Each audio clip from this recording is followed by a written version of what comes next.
like to have this interview with you. Thank you for agreeing to meet with us. We are a part of the MBA program, Right. doing the second year now, Okay. and this is as part of the entrepreneurial management course. Okay. All right, and we'd just like to know you as an entrepreneur, what scenarios you've been through, what challenges you've faced in your career. So to begin with, let me just start with, how did you begin your career? How did I begin my career?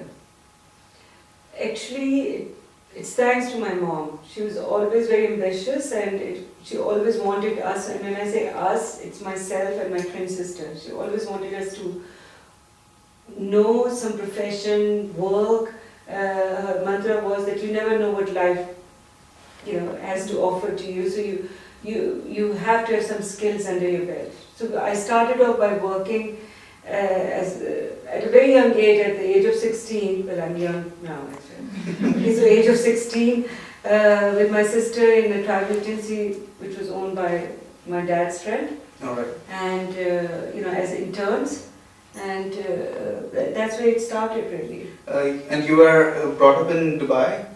Yes. All right. We've been here for the last 36 years. All right. Yeah. And how do you think from a very conventional Pakistani family when you came forward to, I don't think in those days there were many people from... Okay, we started working in a travel agency as interns. So what happened was, by default, my career became airlines, or travel industry. So my first full-time job was with an airline called British Caledonian Airways, which is no more. It merged with British Airways back in 1988. And British Caledonian was the second largest private airlines of UK. And I had to wear a uniform.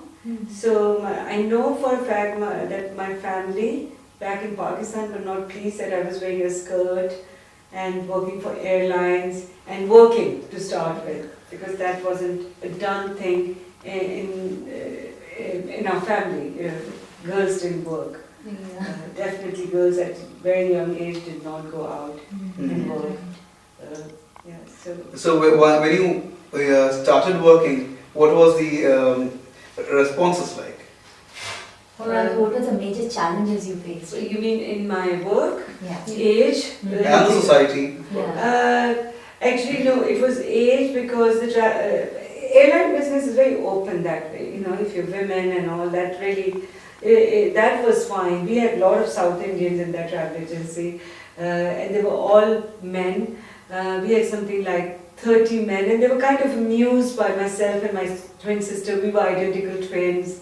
We were shy, so they used to rag us. Oh, look, mummy's come and daddy's come. So initially it was, being taken seriously, because we were still studying.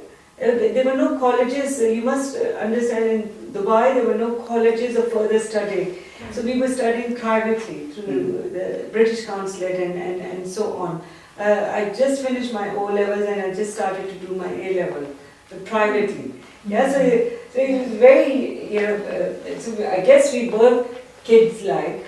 Like I would take novels to the office, and one day my supervisor came and said, Saira, this is an office. We come here to work. You cannot read novels. I couldn't quite understand. And my uncle, my dad's friend, one day called us.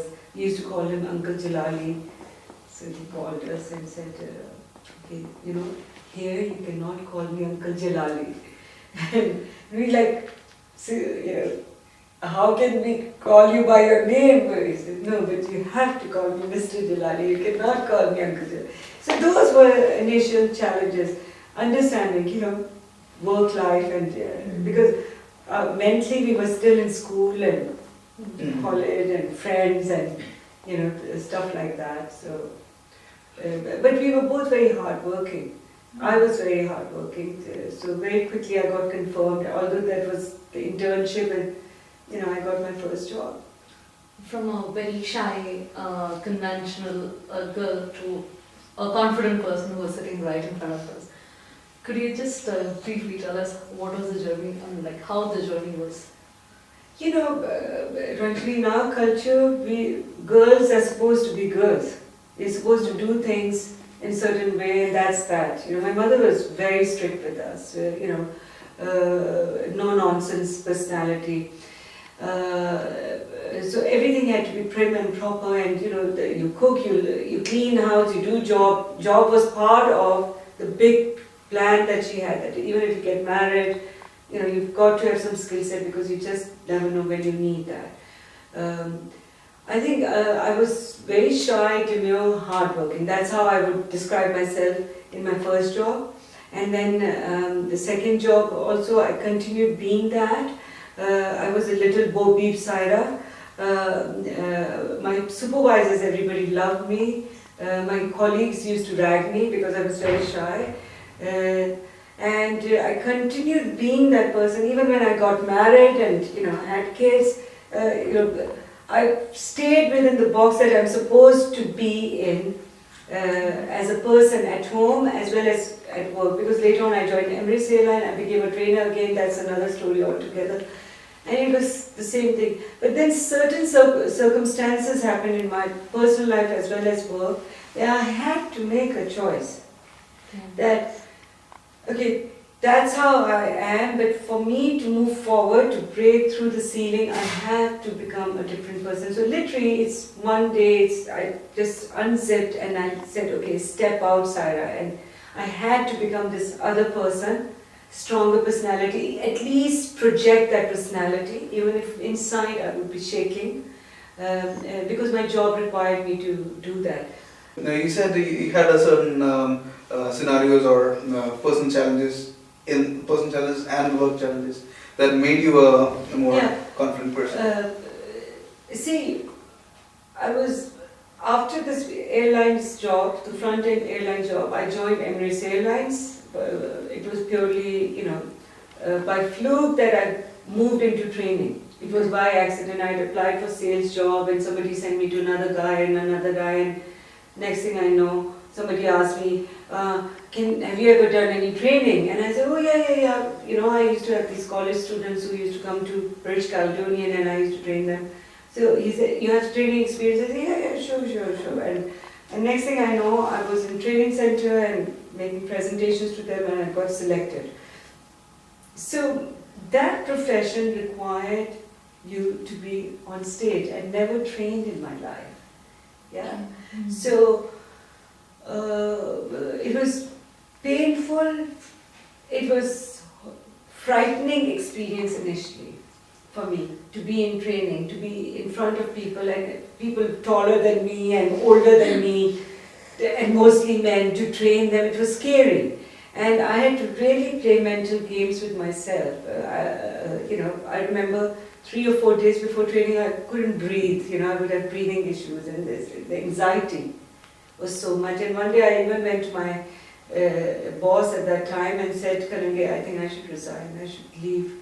I cannot handle the stress because I have fever, I'm so stressed out. So he said, but I'm happy that you're stressed out. So I couldn't understand what he meant. He said that because that means you want to do well. You just need to learn to channelize your energies and focus that nervousness, because that's positive energy. And so over a period of time, I self-taught myself to pretend to separate Saira from Saira, and Oprah Winfrey was my role model, and I said, okay, if she can do it, I would watch her all the time.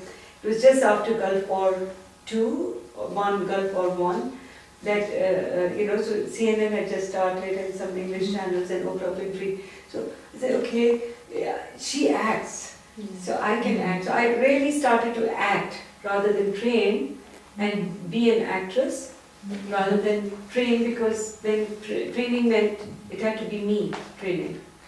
But if I was acting, I could leave Saira out. And Saira, the trainer, could walk in. Yeah. So that was a major shift in my life. Then, of course, later on, after 8 years with the Emirates, we moved as a family to Saudi Arabia, and it didn't work out in Saudi, and I came back here and I set up global. So that was another turning point because by this time I was a single parent and I needed to look after my kids. So I had to make some choices that either I'm going to be this, the shy, introvert person, or I have to run my business, my children. I have to be a different person, at least project a strong persona.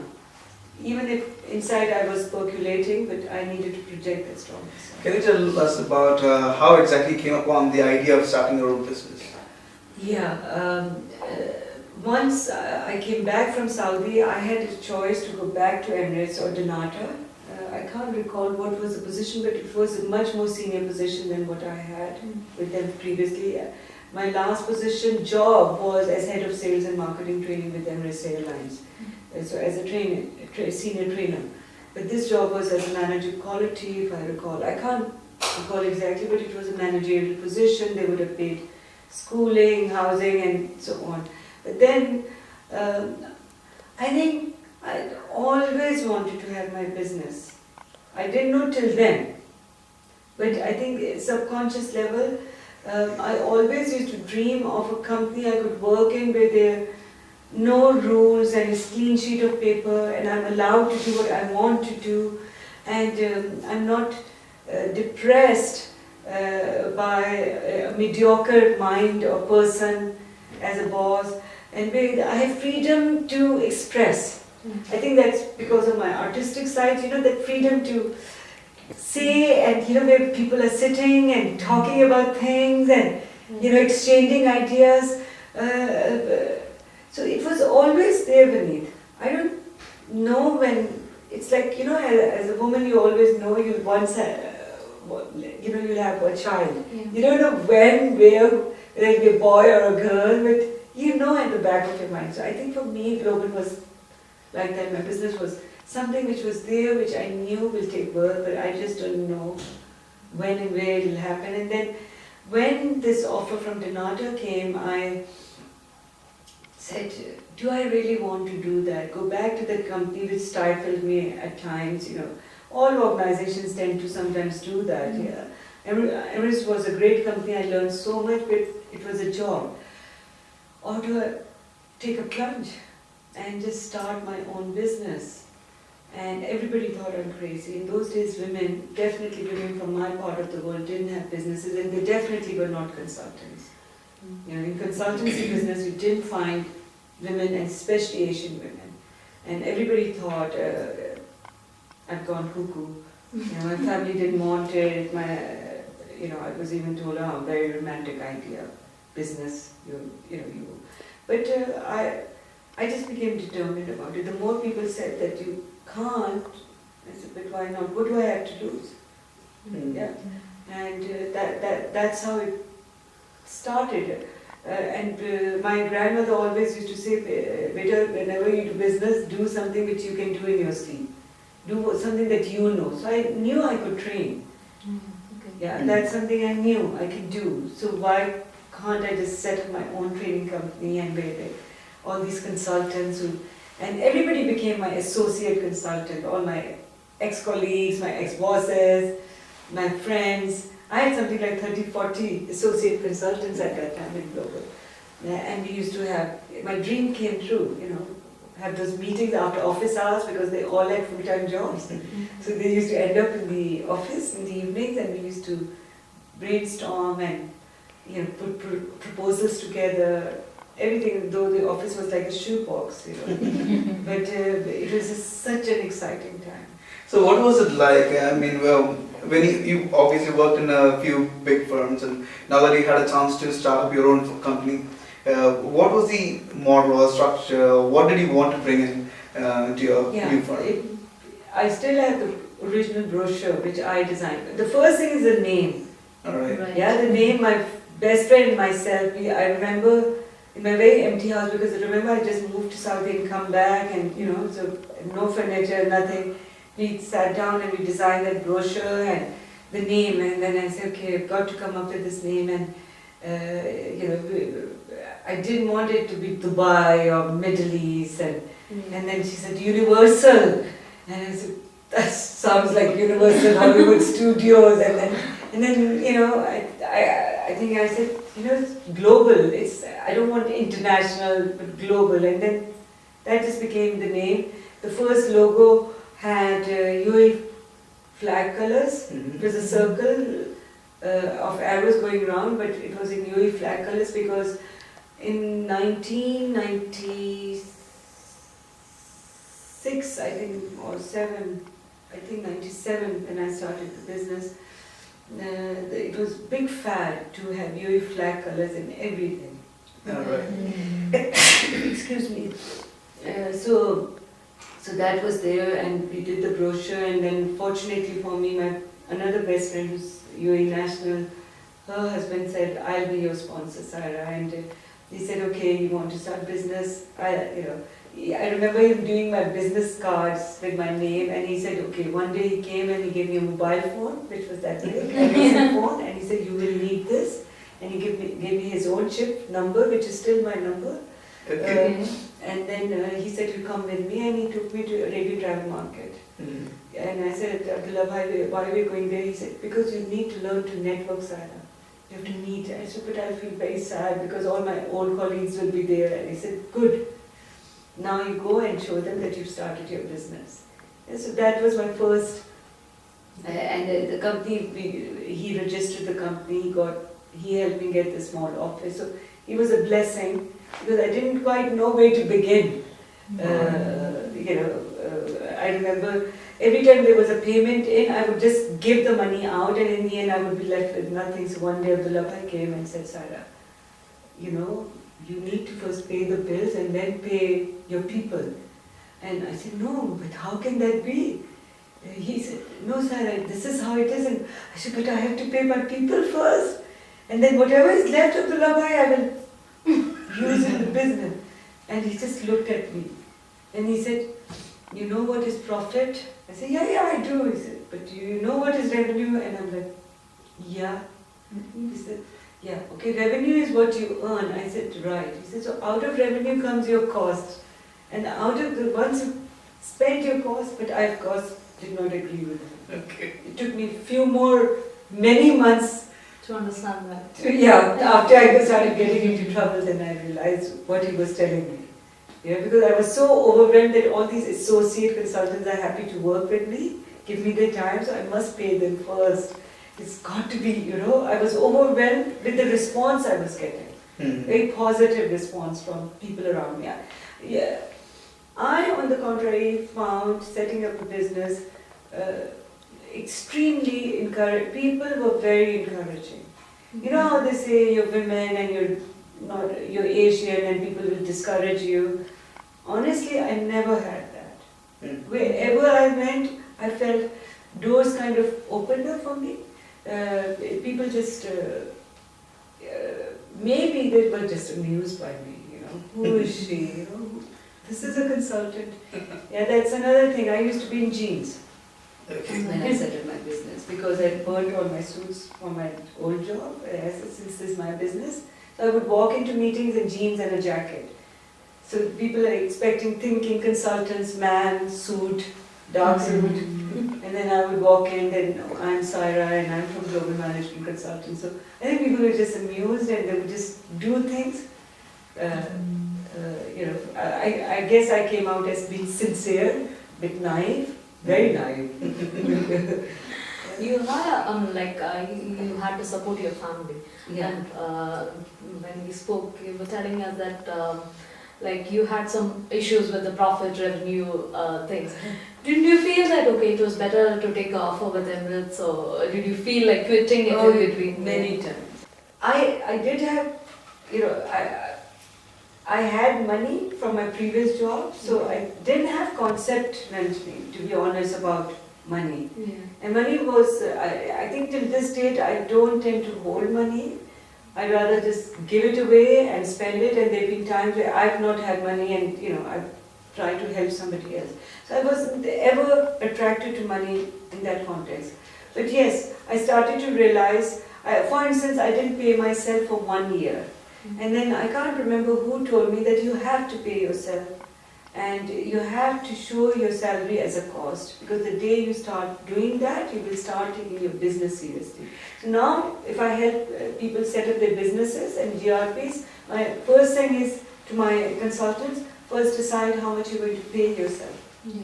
Because that's very important, that's your hook. Because then you start earning towards that, that goal, financial goal. Yeah. So, fortunately, eventually I did start to make money, but if I look back, in 15 years, it's been like this. You know, they've been, being a small company, self-finance, you know, I don't have any sugar daddies. So there've been times where it's been challenging. We were affected by economic crisis, for instance, my biggest financial learning has been after economic crisis. Because after the first 3 or 4 difficult years, first year I was very successful. And then I went nosediving. So that wasn't good, because I thought that, oh, I'm so successful, I open my mouth and people give me business, and so this must be life, this is, you know, fantastic. And then I went nosediving because there was a mini construction boom which came to a standstill, market stagnated. So I went nosediving. So then I had to start all over. So that happened a couple of times, and then 2003 onwards, things has improved, and we were fine till economic crisis happened. So again, you know, money was not something I held on to. I would make sure my people are paid, and you know, office is paid for, things are paid for. I didn't have a lot of savings. Because I didn't know failure so much. The economic crisis came. Yeah, till the economic crisis came, and then I think this time around, I think I'm wiser. I'm much more wiser, I'm much more careful. You know, I know what is important and what's not important, and sometimes we make painful decisions, keeping an eye onto the future. My son is financially savvy, so he keeps his very tight, you know, tabs on global as a whole, making sure that we're spending money for the right reason, for the right people, and you know, in the right context. So I'm wiser. I would advise to any entrepreneur to do one of the courses is finance, which I didn't do. I was never financially savvy. I wasn't good in maths. Yeah, so it would have helped if I was financially more savvy. Yeah. I mean, that was, I mean, like, that's a piece of advice we would actually give it to most of our, because most of us, every student, when we pass out MBA, should be having in mind that, okay, you'll start up with something. Right. But after starting up, to retain the business, it takes a long way.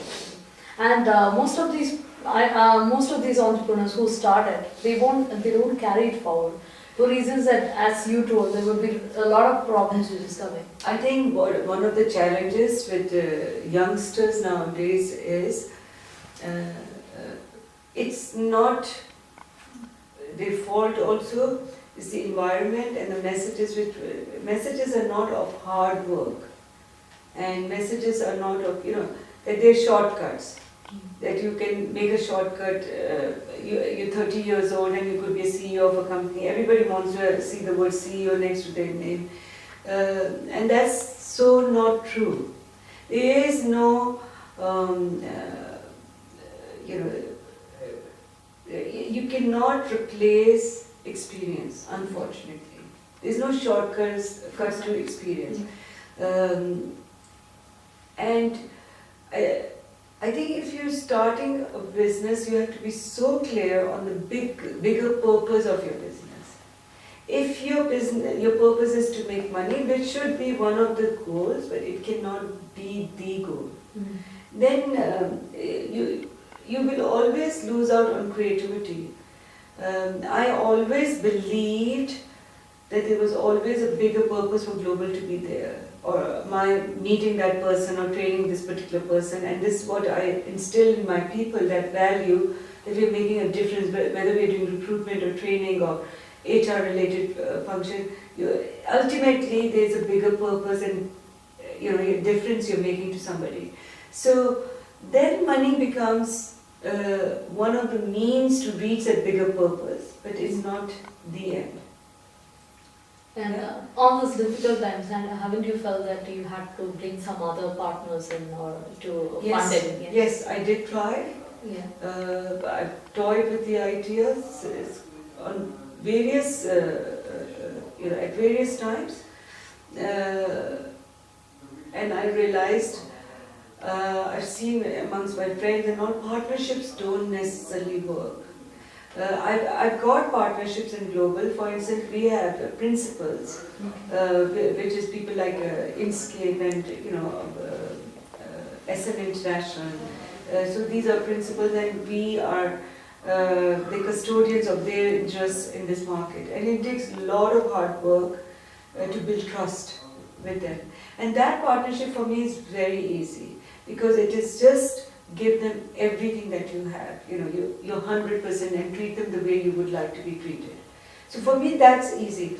But the moment you have partners at your level, investors and so on, the game changes. Unfortunately, the others don't see or act the way I would act towards them, that loyalty and that commitment and, yes sir, no sir, 3 by 4 sir. So then that flips me. Yeah. That if I can be like that, then why can't they be? So I realized psychologically, I'm not designed to do, be answerable. I'm ready to work for you, I'll be there for you, I'll take care of your interests, but don't question. Even it's not questioning, it's just, when money is involved, when there's an investor, the way they will question you is quite different. Right. Yeah.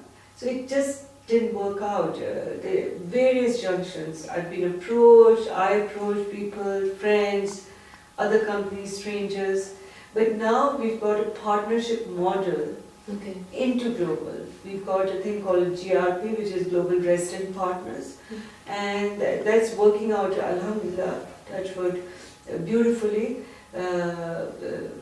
It took a lot of trial and error in that also. It didn't work out well from day one. This is post-economic crisis. We don't have employees in global. Everybody's a partner into the business. Initially, I got much more senior people who were looking to leave their jobs and starting on their own to join the company. That didn't work out because there was an expectation of, we are here, our skills are here, now what you help create money. You do things for us. So that didn't work out. Then I thought, okay, some younger people, that didn't work out. And now most of our partners have joined global as interns, isn't it, Praneet? Yeah, or they worked with global as an intern or something. So we've had a chance and opportunity to suss each other. And I'm a nurturer and developer. So for me that works. It gives me better control. I can hold on to my values, instill those values into the people who are there, and develop these partners. The flip side is lack of experience at times. But then global itself has such good market standing for the last 15 years. People don't necessarily question, isn't it? That lack of experience. Because the Saira effect is there? I hope not. I think it is right now because we've only been in the GRP business model for the last 2 years. I hope in 2 years' time people can forget about me and these GRPs are the face and future of the organization. I'll get there. I did something similar previously also. I took very young people and developed them, nurtured them, and there was a time in Global's life where I was almost obsolete. My consultants would only call me in when they needed me, and they would say that, okay, I need you for this meeting, thank you, bye. So I want to get Global back to that level where I can continue doing what I'm doing, but my team, my partners can continue doing what they're doing without me also. Yeah. How did you, meet the customers? So what do? You go to them, meet them? How do we find them? Find the customers. First thing is yeah. find them. Yeah. Okay. we don't look for customers. They come to you. Yeah, they tend to. We've never sold in global. At one point, some of my partners said to me we should have somebody in sales, and also I hired somebody, real ladida dude from Emirates Bank actually, and he joined us as a sales director. He was with us for 1 year, didn't close a single project. I realized that we as consultants are the ones who know our work, because either way when there is an inquiry, we are the ones who have to answer the question, we are the experts, we have to go and meet the client. So there is no selling in our business. And many years ago, about 10 years ago, there was some project we were carrying out, and I turned to my team at that time and said, maybe we need to find out where our customers are coming from. You know, what's the source of our customers, and let's do a survey and collation of data. And what we found, to our surprise, that 95% of our customer base is referral based. And the customers are finding us through website or through our principals like Inscape. We get leads on weekly, 4 or 5 leads we get from them, and it's really referral. Like yesterday, a client, when he was visiting, and this client called me in the middle of the meeting and said, "Oh, I've got a lead for you." So I called this gentleman, and when you get a reference, if you have your relationship, I only focus on good relationships without expecting anything back, treating the customers the way they would be, the way I would want to be treated, and with sincerity. And the agenda is get them to like us and trust us. If you do that, they are the ones who will refer you back to their uncle or aunt or best friend or somebody. Basically word of mouth. It's really viral. We don't do advertising, we don't do a lot of PR. There was a time when I used to do a lot of PR, some of the projects needed that. Our clients tend to do PR. If you Google us, you'll find a lot of information about global management consultants. But it's not something which is, we understand that in our business it's relationship and it's viral. You form a good relationship with someone, treat them the way you would want to be treated. It's not just, this needs to be a principle in life. It's not just with your clients, it's with your vendors and suppliers. It's with your employees. It's just about anybody who comes in your life. There are a lot of people who worked with Global and had to move on because of economic crisis. I get so many leads from my ex-team members. All the time they're referring us, they're concerned, they've always, "Saira, we've got a lead for you, Saira, we want to do this for you." We don't ask for that, but they feel that they must do something for us all the time. So touch wood, it happens. So was it a big problem for you when you started the business to get clients of that level who wanted training? See, as I said, I was successful on word hello. The first year was just, so I thought that's how life is. And then there have been pockets in 15 years where there's been no business. But that's been not because I didn't have business, my clients didn't have business. Sometimes I remember in 2008, October, economic crisis happened, so I just started a project with a major local organization over here. They're very big over here, they're my regular clients, and I started a second leadership intervention with them. So we did the focus interviews, everything, prepared the program, presented it back to the delegates, everything was ready. 1st February the program was going to start. On 31st, I was starting the program on a Sunday, and on Thursday I got a client from this client, Ajay Dea, that Saira, we cannot go because I've just been told by the director to cease all activities, we are in deep trouble. And I tell you, Rajni, I sat there and there were tears pouring down my eyes. I could not believe it. And that was the beginning of economic crisis. We were already in economic crisis. I so needed that project to save some of the jobs within Global. After that, I called for a meeting and got everyone together and said, okay, now we are in trouble. And that project would have saved almost 60% of the jobs in Global. And it didn't happen. Yeah. So I've had problems and troubles like anybody else. What would be your advice to MBA students and people who would like to start their business, who would like to be entrepreneurs themselves? You know, that's a very general question in India.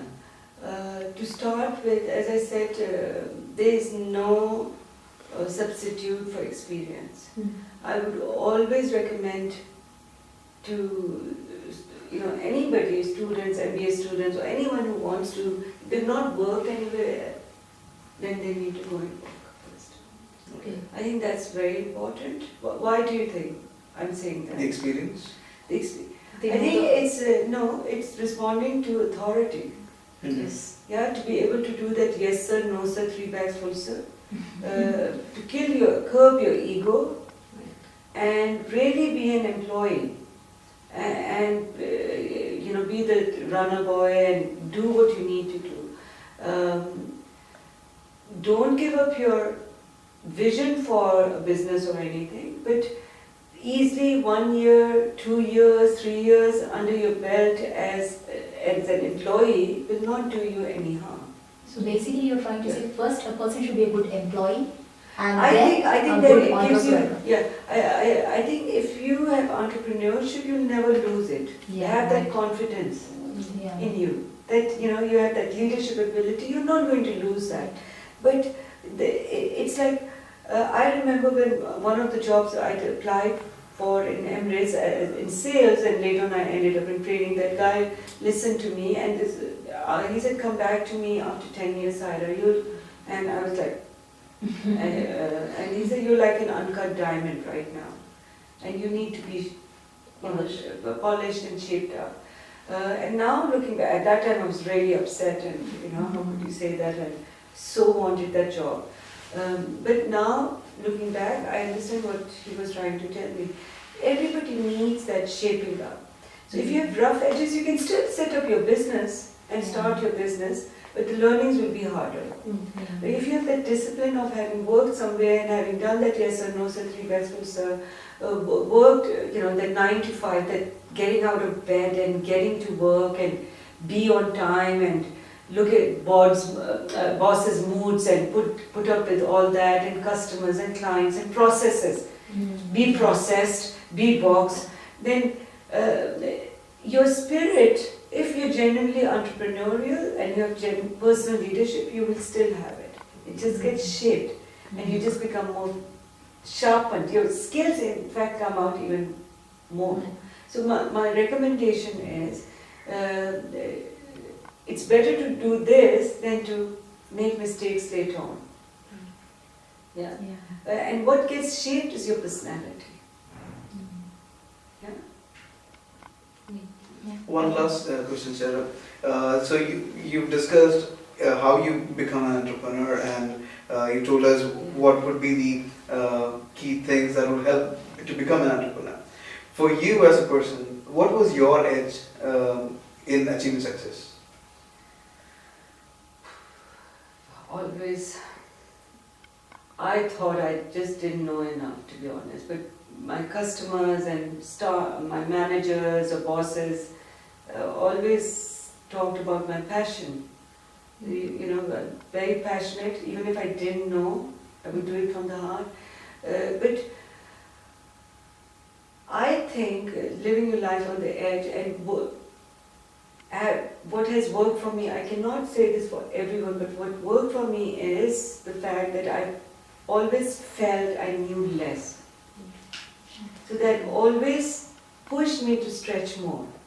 So you're not taking yourself for granted. There's a level of humility in you that you never forget where you started. So it doesn't get to your head as well. Yeah.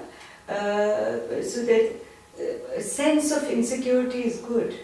So long as it doesn't slow you down, it doesn't give you low self-esteem. But you know, have I done well? Have I done well? It's good. I could have done better. You know, so living your life a bit on the edge and pushing your envelope with your own self. I think the standard that I always try to beat is my own standard. Yeah. So I was only as good as my last training program or my last project. Yeah. Then it's even till this date, you've seen me go through freaking out. You know, every time I'm starting a project, make my kids miserable. They say, "Oh, you've been doing it for so many years, you'll be fine." No, but okay, can I just do role play with you? Can I just present this back to you? You know that, and then of course I do well. I'm successful, and then I say, why was I freaking out? You know, these people love me, and I'm making sense what I'm saying. I've done my research. I've got my facts right, but I think that pushes me, and so that in a way is my strength. Not working with this knowledge that I don't know enough. Yeah. So it was the same thing, like what your grandma told, waking up from sleep and you should know what you're doing. Yeah, something like that. All right.